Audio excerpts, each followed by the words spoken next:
নমস্কার, সারথী হেসেলে সবাইকে স্বাগত জানাই। টেস্টি টেস্টি টেস্টি ভোজন রসিক আমরা বাঙালির গোষ্ঠী ও এক ঔষধি পাতা, সে হলো থানকুনি। অনেক সময় অনেক পেটের সমস্যা সমাধান করে থাকে। এই দিয়ে এত সুন্দর একটা খাবার তৈরি করা যায়।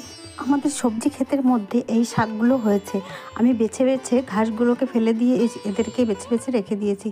তারপরে আমি তুলে নিয়ে ভালো করে প্রথমে ধুয়ে নিলাম। ধোয়ার পরে একটু ছোট ছোট করে কুচিয়ে কেটে নেব। পেঁয়াজ, রসুন, আদা, কাঁচা লঙ্কা এগুলোকে একটু ছোট ছোট করে আমি কেটে নিয়েছি। বেটে নিলে ভালোই হয়, কিন্তু শর্টকাটে সারলাম। এইগুলো খেতেও মুখরোচক এবং শরীরেরও ফায়দা, খুবই ভালো জিনিস। লবণ, হলুদ এইগুলো দিয়ে এগুলোকে বেশ ভালো করে হাতের সাহায্যে একটু থেতো করে মেখে নেব সুন্দর করে। পাতাগুলো ছাড়ার পরে মাখবো ঠিকই, কিন্তু পাতাগুলো হাতের সাহায্যে কোনো চটকানো হবে না, বেশ সুন্দর করে হালকা হালকা করে মেখে নিতে হবে। এবার ওর ভিতরে আমি বেসন দিয়ে বা চালের গুঁড়ি মিশিয়ে দিয়ে বেশ করে একটু মেখে রেখে দিলাম।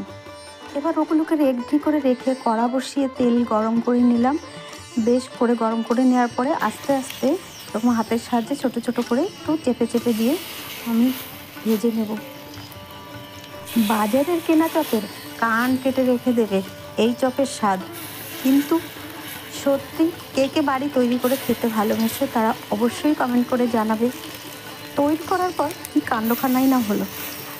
মেয়ে গরম গরম নামাচ্ছি, সে সঙ্গে সঙ্গে খেতেই আছে। মা খেতে খেতে আমাকে দিচ্ছে আর খাচ্ছে।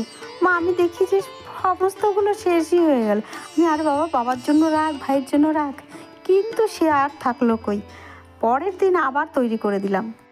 কে কে খেতে চায় চলে এসো সারথী হেসেলে, আর তৈরি করে খুব সুন্দর করে খেয়ে নাও। আজকের ভিডিও এই পর্যন্ত। ভিডিওটি শেষ পর্যন্ত দেখার জন্য ধন্যবাদ।